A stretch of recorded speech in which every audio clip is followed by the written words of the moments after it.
السلام علیکم دوستو، ہمارے ارد گرد لاتعداد عشقیہ داستانیں بکھری پڑی ہیں، لیکن جو سیاہ ترین داستان عشق ہم آج آپ کو سنانے والے ہیں، اسے عشق کہا جائے یا پاگل پن، یہ فیصلہ آپ نے خود کرنا ہے۔ یہ ایک ایسے ڈاکٹر کی کہانی ہے جو تقریباً ساری دنیا گھوم چکا تھا، اپنے کام میں بے انتہا مہارت رکھتا تھا، جبکہ اس کے میڈیکل ٹیسٹ میں یہ بات بھی عیاں ہو گئی تھی کہ وہ کسی بھی قسم کے ذہنی عارضے میں مبتلا نہیں تھا۔ اس کے باوجود اس نے ایک ایسا گھناؤنا فعل انجام دیا جس کے پیچھے چھپی وجوہات جاننے سے دنیا آج بھی قاصر ہے۔ یہ کہانی ہے امریکہ کے ایک ڈاکٹر کارل ٹینزلر کی۔ یہ 1877 عیسوی کے دوران جرمنی میں پیدا ہوا اور یہیں پلا بڑھا۔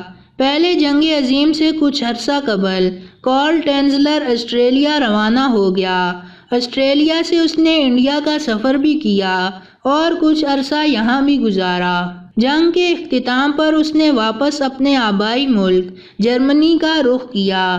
جرمنی واپس آنے کے بعد اس نے ڈورس شیفر نامی ایک لڑکی سے شادی کی۔ اس شادی سے کارل ٹینزلر کے گھر 2 بیٹیاں بھی پیدا ہوئیں۔ 1926 میں یہ پورا خاندان جرمنی سے امریکہ کی جانب ہجرت کر گیا، جہاں فلوریڈا نامی ریاست میں کارل ٹینزلر کی بہن پہلے سے مقیم تھی۔ بعد ازاں کارل ٹینزلر اور اس کی پوری فیملی بھی یہیں رہنے لگی۔ کارل ٹینزلر اکثر اپنی فیملی اور دوستوں میں ایک خواب کا ذکر کیا کرتا تھا جس میں اس کی دادی اسے اس کے سچے پیار سے ملواتی ہے، جو ایک سیاہ بالوں والی ایک انتہائی خوبصورت لڑکی تھی۔ کارل ٹینزلر کے قریبی لوگ اس کی ان باتوں کو ہنسی مذاق میں ٹال دیا کرتے۔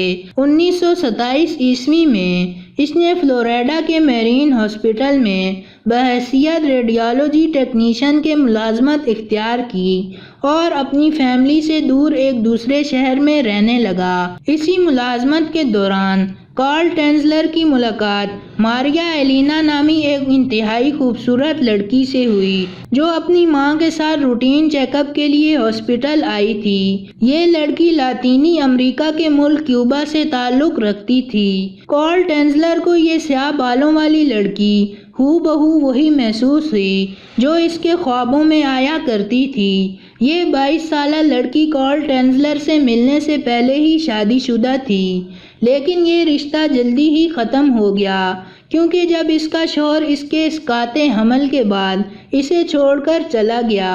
کچھ ہی عرصے بعد یہ پتہ چلا کہ ایلینا ٹیوبرکلوسس یعنی ٹی بی نامی بیماری میں مبتلا ہے۔ دوستو، یہ اس دور میں ایک لا علاج بیماری تھی۔ اس کے باوجود کارل ٹینزلر نے ایلینا کے علاج کی ہر ممکن کوشش کی۔ اس نے ایلینا پر ہر جدید طریقہ علاج اپنایا۔ دوران علاج وہ ایلینا کو جیولری اور مہنگے کپڑوں جیسے تحائف بھی دیتا رہا۔ کارل ٹینزلر کی ہر طرح کی کوششوں کے بعد بھی یہ لڑکی موت کا شکار بنی۔ کارل ٹینزلر نے ایلینا کے غریب ماں باپ کی مدد کرتے ہوئے اس کی تجہیز و تکفین کے تمام اخراجات اٹھائے اور اس کے لیے ایک عالیشان مقبرہ تعمیر کروایا۔ ایلینا کے ماں باپ کارل ٹینزلر کے ارادوں سے بے خبر اسے ایک خدا ترس انسان تصور کرتے رہے جو ان کی زندگیوں میں ایک فرشتہ بن کر آیا تھا، لیکن در حقیقت کارل ٹینزلر کے دماغ میں کوئی اور ہی شیطانی خیال پل رہا تھا۔ وہ اپنے انہی شیطانی مقاصد کو عملی جامہ پہنانے کے لیے ہر رات ایلینا کے مقبرے پر جایا کرتا اور اس کے مردہ جسم کو اپنی ہوس کا نشانہ بناتا۔ ایلینا کی موت کے 2 سال بعد کارل ٹینزلر نے ایک عجیب و غریب فیصلہ کیا۔ یہ ایلینا کی لاش اس کے مقبرے سے نکال کر ایک وین کے ذریعے اپنے گھر لے آیا، جہاں اس نے ایلینا کے مردہ جسم کی دوبارہ تزئین و آرائش کی۔ اس کی ہڈیوں کو انتہائی باریک تار کی مدد سے جوڑا، اس کے مسخ ہوتے ہوئے چہرے کو پلاسٹر آف پیرس کی مدد سے بحال کیا، جھڑتے ہوئے بالوں کی وجہ سے اس کے سر پر ایک وگ پہنا دی، اس کی آنکھوں کی جگہ نقلی شیشے کی آنکھیں نصب کر دیں، اس کے گلتے ہوئے جسم کو بچانے کے لیے اسے موم سے کوٹڈ کر دیا۔ بدبو چھپانے کی خاطر طرح طرح کی خوشبوئیں اس کے جسم پر چھڑکیں، اس کے جسم کو مہنگے ترین کپڑوں اور جیولری سے آراستہ کیا۔ الینا کی یہ سجی سنوری لاش 7 سال تک کارل ٹینزلر کے بستر پر پڑی رہی۔ وہ اپنی بیوی اور بیٹیوں سے بے خبر اپنے شب و روز اسی لاش کے ساتھ گزارتا رہا۔ کئی بار کارل ٹینزلر کے پڑوسیوں نے اس کی کھلی کھڑکیوں سے یہ مشاہدہ کیا کہ کارل ٹینزلر ایک بے جان جسم کے ساتھ رقص کر رہا ہے۔ تب اس کے آس پڑوس میں اس کے خلاف چہمگوئیاں ہونے لگی، جن کی باز گزشت الینا کی بہن فلورینڈا تک بھی پہنچی۔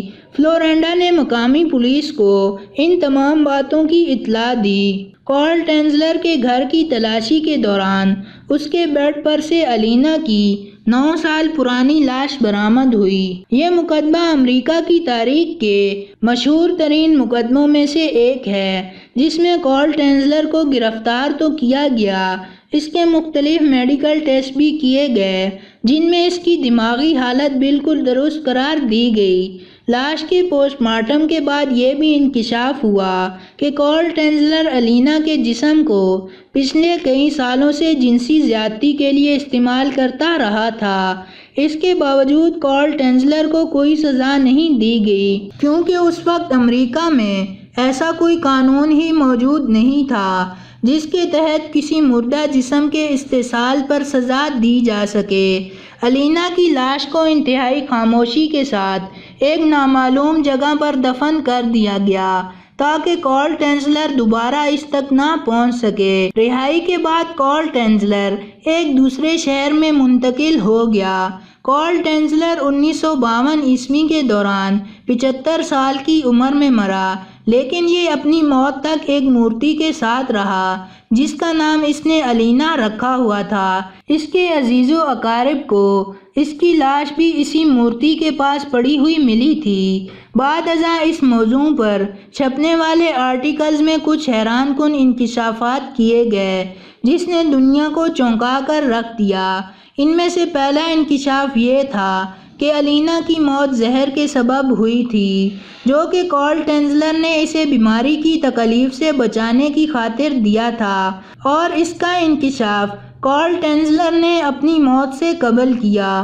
دوسرا انکشاف یہ تھا کہ جس مورتی کے ساتھ کارل ٹینزلر نے اپنی آخری سانسیں لیں، وہ در حقیقت الینا کی ہی لاش تھی، جو اس نے قبرستان کے عملے کو ایک بھاری رقم دے کر دوبارہ حاصل کر لی تھی۔